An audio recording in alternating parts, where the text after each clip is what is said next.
ಮನ್ಸನ ಜೀವ ನೀ ನುಡಿಸಿ ಆಡಕ ಢಮರು ಆಗ್ಯಾವ ಯಾಕ ಶಿವಲಿಂಗ ನಡೆಸುತ್ತಿ ಹಿಂಗ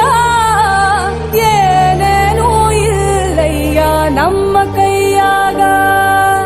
ಎಡವಿಸಿ ತಾಳ ಉರುಳಿಸಿ ದಾಳ ನಡೆಸಿದಿ